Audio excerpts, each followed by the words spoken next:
what's going on, you guys? Nick here with Nick Strength and Power. I've got a couple of interesting stories for you guys today. The first story that I've got for you guys today, Hafthor Bjornsson did the official weigh-in for tomorrow's world record deadlift attempt in Germany. Now, his official weight here was 198.4 kilograms, which would be 437 pounds. 437.39 to be exact, which is absolutely insane. Again, considering how much weight he lost for the boxing event with Eddie Hall, the fact that he was able to put this much weight back on, I think is crazy. And you can see it in the pictures. You can see it in the videos. He looks so much bigger than we're used to seeing him look for the past maybe 2, even 3 years. Now, the interesting thing about this, for context, if you go back to May of 2020, when he did the 501 kg world record deadlift, he weighed 452 pounds there, 205 kilos. So almost 7 kilos heavier and almost 15, 20 pounds heavier. So he was a lot heavier in 2020. I mean, 15 pounds is pretty significant when you're talking about weight over 400 pounds. I think every 10 to 15 pounds is pretty significant when you're already over 400, because then you're really pushing it. So as far as betting odds go, I don't know if that helps or hurts the odds that he's going to be able to pull 505 kilos at this competition, because he does actually weigh less than he did for the 501 kilos. And there will actually be, I was looking at the schedule on the website for this show, and there will actually be a public weighing of the plates and introduction before the show starts. So, again, all the things that kind of seem to delegitimize the record back in 2020, it's going to be different here. This is an official competition. The competition itself is going to be publicly weighing the plates so everybody can see. And this isn't going to be done in Thor's home gym. His dad's not weighing the plates. This is a legitimate competition, and I think if he actually does pull the 505 here, it should be considered the legitimate new world record. I know a lot of people thought, everything else aside, kind of the controversial circumstance aside, just the fact that it was only 1 kilo heavier than Eddie Hall's record, just the pettiness of that alone, I think was one of the reasons why a lot of people didn't feel that was a legitimate record. I think a lot of people disagreed with the fact that let's just go 1 kilo heavier. I think 5 kilos, which is about 11 pounds, this will be 11 pounds heavier, 5 kilos, than Eddie Hall's initial 500 kg deadlift. I think if he pulls this and it's legit in competition, this is a 100% legitimate world record that I don't think anybody can question. And so as far as the time frame goes for tomorrow, again, looking at their schedule on their website, it looks like they're starting out with all the bench press stuff, which is going to go from 7:45 p.m. their time to 9:45 p.m. their time. So about 2 hours of bench press. And then starting around, it looks like around 10 p.m. their time, the deadlift portion of the event will start, and that's going to run until 12:15 a.m. their time. So about 2.5 hours of deadlift. So if I'm doing the math correctly here, and you guys live in the United States, let's say the Eastern time zone, 10 p.m. their time would be around 4 p.m. Eastern time. So this is looking like kind of a mid-afternoon thing. If you guys want to watch the live stream tomorrow and you live in the States, it's probably going to be mid-afternoon, our time. And it's going to be late night their time. It seems to be they're doing it to account for that time difference. But let me know what you guys think in the comments below. Do you think Thor is going to pull 505 kgs or not? Let me know in the comments. And this is the kind of thing, you see all these like sports betting websites really getting popular right now. This is the kind of thing I would go on a sports betting site to go and bet whether or not he's going to be able to pull it. I wish they had stuff like this on those websites. You could do a parlay on the Olympia or something, or bet on whether Hafthor is going to pull this deadlift. This is the kind of stuff I think you should be able to bet on, but let me know what you guys think in the comments down below. Now, next up in the news, let's talk about the Olympia a little bit. We are now at exactly 11 weeks out from the Olympia prejudging. And this is the latest physique update from Martin Fitzwater at 11 weeks out. Now, obviously, the first thing that I notice here is the Hulk Hogan kind of Fu Manchu mustache, which I respect a lot. But just a tremendous side chest. Martin is really good from the side. He's got that really full 3D look to his muscle belly. He's got great delts. He's got a great chest. His arms look great in this pose. Really, really solid side chest from Martin. Very bubbly 3D muscle. I saw somebody compare him to, at one of the recent shows that he did, maybe it was last year's Detroit Pro, but I saw somebody make the comparison of he's kind of like a Phil Heath in the sense that he's just got that 3D look to almost every muscle group on his body. Very round and very full. And just very complete overall. Like, he's not a mass monster. He's not the biggest guy, but he's got that very complete 3D look. Kind of every angle that you look from. And I think the side chest is one of those poses that's really strong for him.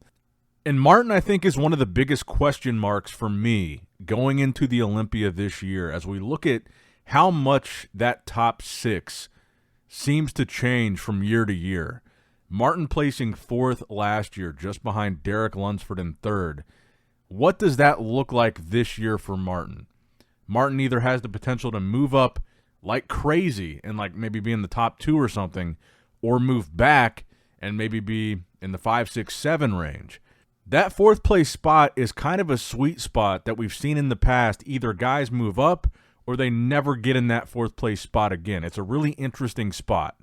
And it's really hard to say with Martin. I mean, based on the Pittsburgh Pro, he didn't beat either Derek or Nick. So if you've got everybody there, if let's say Hadi is there, let's say he's able to make it, you've got Hadi, you've got Nick, you've got Derek, you've got Samson. That top 3, and this is why I say the 4th place spot is interesting, that top 3 has not changed for several years now. So if you've got Nick in there, you can make the argument that Nick, based on how he looked in Pittsburgh and New York, is probably going to be no lower than 4th. And Martin didn't beat him at the Pittsburgh Pro. So if everything is the same, which it's not going to be, but just if everything were the same as how it were in Pittsburgh, Nick looks phenomenal, Derek looks pretty good, and Martin looks about the same, which, again, I'm not saying that it is going to be, but you could make that argument that if it was, that would put Martin in 5th. And you've got all these other factors, too. Like, I was looking at these latest updates from Brett Wilkin. Brett has been looking very impressive in these updates. And, again, when you talk about crazy round 3D delts, Brett has crazy delts. He looks great in these updates. And he's another guy that's no longer working with Matt Jansen, similar to Nick Walker. He's on kind of a new path. And I'm not going to lie, I'm really impressed with these updates from Brett. And I know that Brett and Martin are close and they're training partners. And it's guys like Brett that I feel like they're going to be the wild cards. There's a lot of wild cards in this Olympia lineup this year. Brett, I think, is one of them. Brett has, I think, legitimate top 10 potential. There's so many guys that have legitimate top 10 potential, but the question is, where in that top 10 do they fall? Because like we just talked about with Martin, if we just hypothetically have Martin in 5th, there's only 5 other placings there within the top 10. Who else is going to be in that first call-out? And you've got guys like Brett that are these kind of newcomers, these young up-and-coming guys that we're not used to seeing in these type of lineups that could be a big factor. The Bretts, the good Vitos, potentially Neckzilla. We haven't talked about Raphael Brandow much, but he looks incredible. And who knows what we're going to see happen at a show like this upcoming Tampa Pro if you have maybe a guy like Quint Beastwood, the best ever Quint Beastwood. If he comes in and just kills it and Quint qualifies for the Olympia, you could make an argument for him being a new-coming guy in that top 10. Then you even look at another guy like Behrouz Tabani. Behrouz is incredible. The Dubai Pro version of Behrouz that we saw where he qualified for the Olympia, definitely one of the top 10 best in the world. I just saw a recent clip of Milo Sarshev talking about his visa status, how they think it's moving a little bit quicker. And he mentioned how, like, when you get these visas, they're good for, like, an extended period of time, like 6 months or even years. And he even mentioned something about how Hadi may potentially have a 10-year visa, and that's why Hadi is able to get here a lot easier than Behrouz. So hopefully Behrouz is somebody that we get to see on the Olympia stage. He's able to get that visa, whatever the process looks like. Like I said, the clip of Milos, he sounded a little bit more confident that Behrouz is going to get it. But again, it's been, if he doesn't make it this year, it's been like half a decade that he's qualified for the Olympia and hasn't been able to get here. So I wouldn't be surprised if he's not. But if Behrouz is in the mix, He's another guy that I think would solidly be within that top 10, potentially within that first call-out, potentially within that top 6, maybe even top 5. And I don't even know what to say about Big Ramy if Big Ramy actually is doing the Olympia. And like I said, he seems to be very intentional on doing it. I've talked to people in his circle that they all say he's serious about doing it. If Big Ramy does it, I would be surprised if he's not in the top 10. And we've already named like 12 guys now. Not everybody can be in the top 10. So I really feel that this year at the Olympia, you're going to see things change up potentially a lot with some of the placings that we saw last year.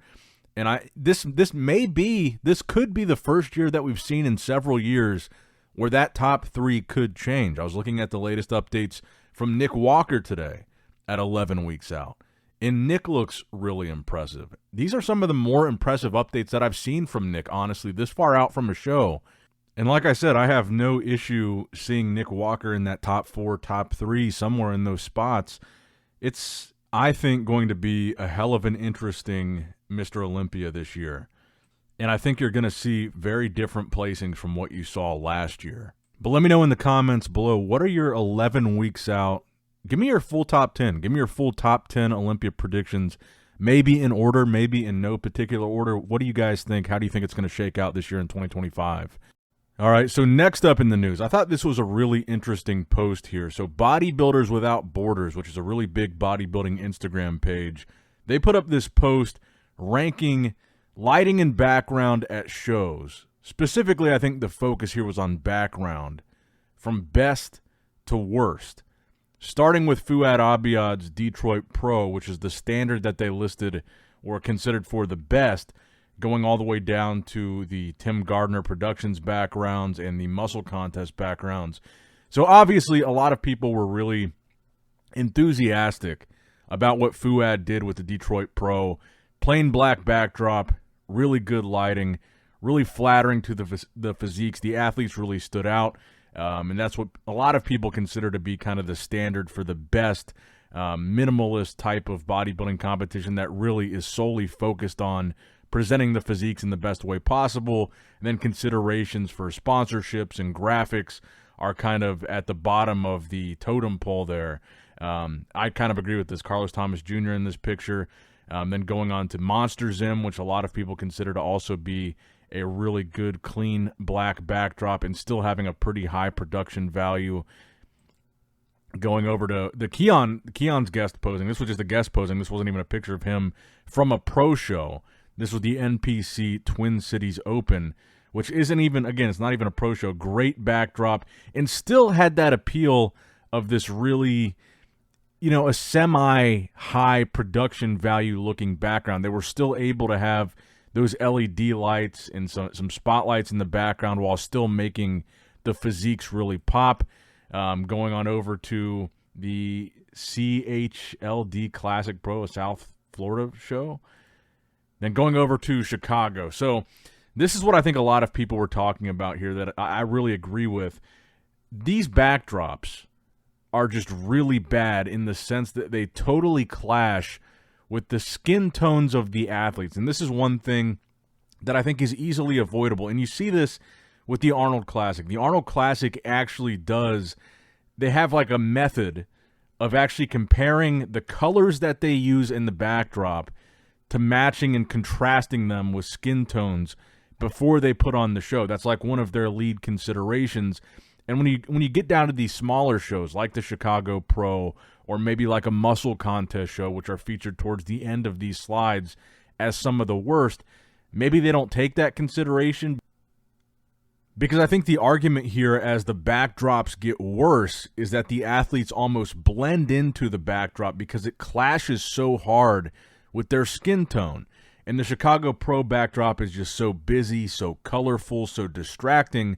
Then going into, here's a good one, the Toronto Pro. This was a good example of what they referred to in the caption of this post as kind of a camouflage background. It matched so closely the skin tone and the tan tone of the competitor. Not only did the competitor not stand out from the backdrop, and I wouldn't even say the backdrop is too distracting here. It was just that the tone is so close to the competitor, they almost blend into the backdrop, which is a fair point that might even be worse than a really distracting backdrop, is if there's no consideration made for the tone of the backdrop in contrasting the tone of the physique. That's almost worse than a busy LED backdrop. And I feel like this was an important conversation because of the fact that the Olympia seems to get a lot of the brunt of the pushback when it comes to the backdrop conversation, when it comes to the lighting conversation, because the Olympia has all these crazy LEDs, these moving graphics in the background, spotlights and lasers and smoke. But that's not the only issue that you have with these bodybuilding competitions. So I thought this was a good comparison point to highlight, because they don't even show the Olympia in this slide, in any of these slides. And I think these are problems that are highlighted with other shows, whether the backdrop blends in, makes the competitor blend in too much because the tones are too similar, or going over to Chicago, it's just very bright, very busy, brighter and busier than the competitor, which should be the focal point of the show. And I think these are considerations that really need to be pointed out beyond just what's pointed out with the Olympia, because this is kind of the new era of bodybuilding. Bodybuilding is seen, presented, enjoyed, and watched on social media more than anything else. So I think the top consideration for these shows should be, how will these competitors look in pictures? How are they going to look in videos? How are they going to look when they're posted online? Because these are going to be the most eyeballs that are looking at how our show was presented. Maybe the backdrop looked cool in the venue, where there's like maybe 1,000 or less people there in person. Maybe that was the only consideration made. But I think in this modern era of bodybuilding, it should be the top consideration. How is this going to come across in pictures? How is this going to come across in a live stream? How is this going to come across when these athletes are posting this on social media? And I think it's a really good point with the Toronto Pro that it's not just distracting graphics and screens and lasers and smoke that's the problem. You've got to make consideration for contrasting the skin tone of the athlete with the backdrop. And that's one thing that I really respect a lot about the Arnold is, you know, when I talk to the director of the Arnold every year going into the show, he'll talk about the staging and the lighting and stuff. And that's one thing that he says almost every year is they do this kind of skin tone check with how the backdrop complements the skin tone of a competitor, to not take away from it, to not make them blend in, but to make them stand out. And I think that's a really simple, easy fix that a lot of these shows just are not doing. And it doesn't necessarily have to be this crazy laser background show. It's little things like that that could drastically improve a show like Toronto here, for example, where this athlete totally blends into the background and doesn't stand out, or Chicago, where it's just a crazy, busy backdrop that's not complimentary at all to the athlete. So I really like this conversation. I thought this was a really good post from Bodybuilders Without Borders. And I'm curious to hear what you guys think in the comments down below. Looking through these slides, what do you guys think is the most ideal backdrop, not just for the big shows, not just for the Arnolds or the Olympias of the IFBB, but for even the smaller shows? What would be a more blanket appropriate backdrop and lighting? Because obviously people consider this here, the Detroit Pro, to be the crown jewel, the gold standard of minimalist staging. But maybe that's not ideal for everybody, because I look at this Keon shot, and they're still able to have some higher production value. They've got the LEDs, this kind of star effect. They've got these background spotlights. They've got branding. They've got graphics. And I think Keon still looks incredible here. I think this is good lighting. I think it's a good backdrop. It's not plain black. It's not basic. There's still graphics. I think this is a good look. In this look here, I believe this was the CHZLD Classic Pro. This is a pretty good backdrop too. Again, not plain black. They've still got graphics. It's a little bit more blue-gray tones. But this athlete really pops because it doesn't contrast his skin tone. So what do you guys prefer? Do you prefer the absolute minimalist of the Detroit Pro here, just plain black, straight up, good lighting, no backdrop at all? Or do you still want to have, You know, because this is probably the more realistic approach. Most of these shows are going to want to still have branding, graphics in the background. Most of them are going to want to have these lights and LEDs and stuff, and you can still do it to an extent and make it look good. And I think this is a good example of this. I think Keon is a good example of this, even though Keon is a darker complected guy, and a lot of these lights that you're seeing are, you know, dark blues and purples. He still pops here because the way the lighting was set up, it looks good. It's complementary to his physique.